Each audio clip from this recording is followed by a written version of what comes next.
अस्सलाम वालेकुम बच्चों, कैसे हैं आप लोग। उम्मीद है आप सब खैरियत से होंगे।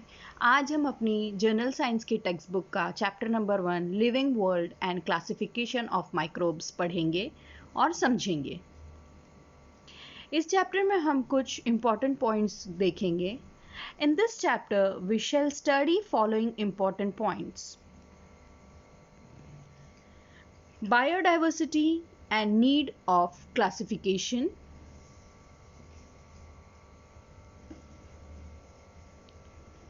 five kingdom system, characteristics of kingdom Monera, Protista and fungi,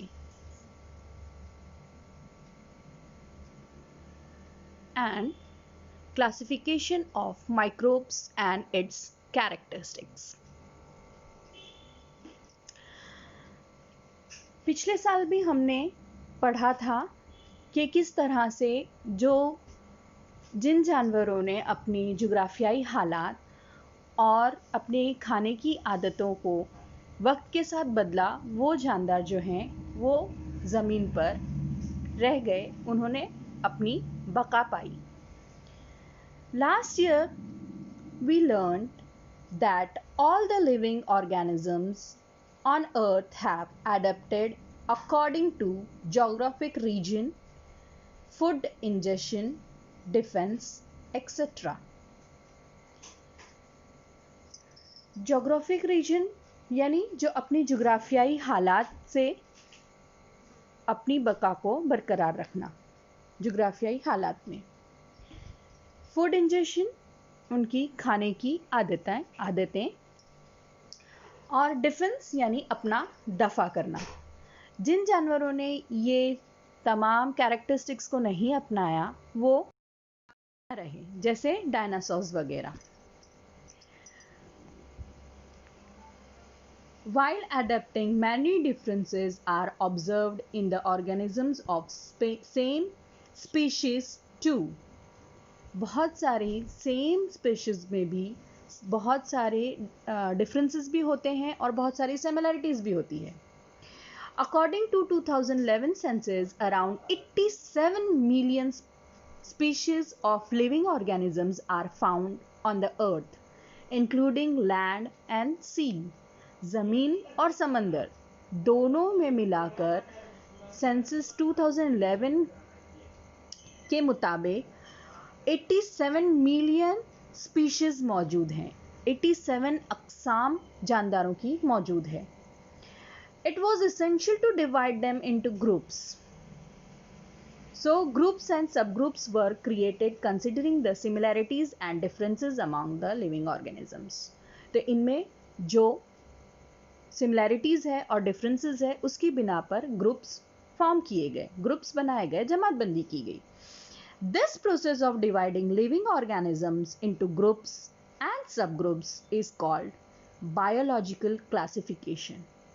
और इसी जमातबंदी को और झेली जमात बनाने को हम क्लासिफिकेशन यानी जमातबंदी कहते हैं। अब ये जमातबंदी सबसे पहले किसने की? रॉबर्ट हार्डिंग विटकर, ये हैं अमेरिका के इकोलॉजिस्ट, एक बहुत बड़े माहिर माहौलियात। इन्होंने इन 1969 ही divided living organisms into 5 groups. इन्होंने तमाम जानदारों की 5 ग्रुप्स में जमातबंदी की और इस जो जमातबंदी की बुनियाद उन्होंने कुछ चीज़ों पर रखी। For this classification Whittaker considered following criterias. कुछ क्राइटेरियाज उन्होंने अपनाए। इसमें सबसे पहले हैं कॉम्प्लेक्सिटी ऑफ सेल स्ट्रक्चर, खुलियात की बनावट के लिहाज से, प्रोकैरियोटिक एंड यूकैरियोटिक, गैर वाज़े मरकज़ा वाले और वाज़े मरकज़ा वाले। फिर सेकंड है कॉम्प्लेक्सिटी ऑफ ऑर्गेनिजम्स, जानदारों की किस्मों की बिना पर। उसमें 2 झेली ग्रुप हैं, यूनिसेलुलर और मल्टीसेलुलर, यखुलवी जानदार और कसीर खुलवी जानदार। उसके बाद मोड ऑफ न्यूट्रिशन, उनका जो तगजियाकार है, उसमें आते हैं प्लांट्स, जो कि ऑटोट्रॉपिक है और फोटोसिंथेसिस का अमल करते हैं, खुद कफील हैं और वो अपनी ग़िज़ा किस तरह से तैयार करते हैं? फोटोसिंथेसिस के ज़रिए। सेकेंड है फंगई, जो सेप्रोफाइटिक है, गैर कफील है और अपनी ग़िज़ा जो है वो एब्जॉर्प्शन फ्रॉम डेड ऑर्गेनिजम्स, मुर्दा जानदारों से अपनी ग़िज़ा जो है वो हासिल करती है।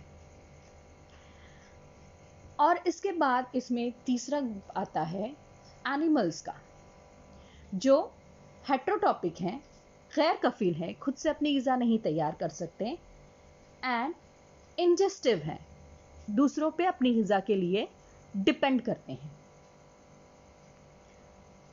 इसके बाद उन्होंने जो क्लासिफिकेशन की उसका फोर्थ क्राइटेरिया उन्होंने लिया उनका लाइफस्टाइल।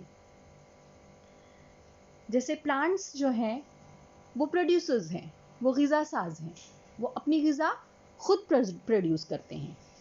एनिमल्स जो हैं वो कंज्यूमर्स हैं, वो अपनी ग़िज़ा के लिए दूसरों पर इन्हिसार करते हैं।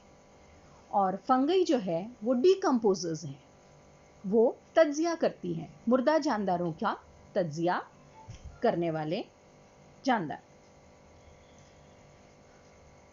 इसके बाद नेक्स्ट क्राइटेरिया है हेलोजेनेटिक रिलेशनशिप, जो प्रोकैरियोटिक टू यूकैरियोटिक और यूनिसेलुलर टू मल्टीसेलुलर इसकी बुनियाद है।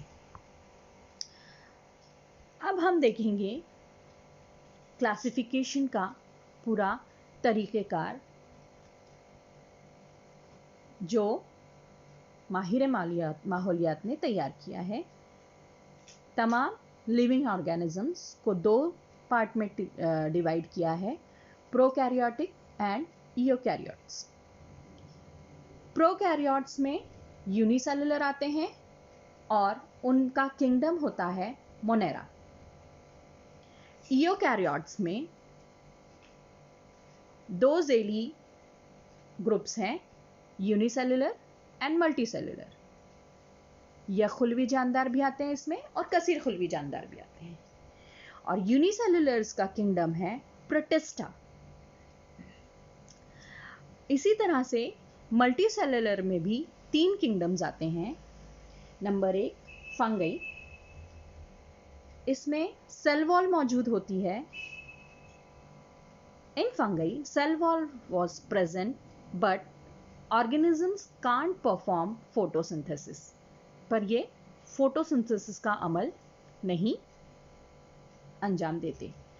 सेकेंड किंगडम है प्लांटिया, इसमें सेल वॉल प्रेजेंट होती है and organism can perform photosynthesis. Shuai तरकीब का अमल ये लोग अंजाम देते हैं, इस किंगडम वाले, इस जमात वाले। किंगडम एनिमेलिया, जिसमें सेल वॉल मौजूद नहीं होती, no cell wall was present. अब इसके आगे का चैप्टर हम अगले वीडियो में देखेंगे।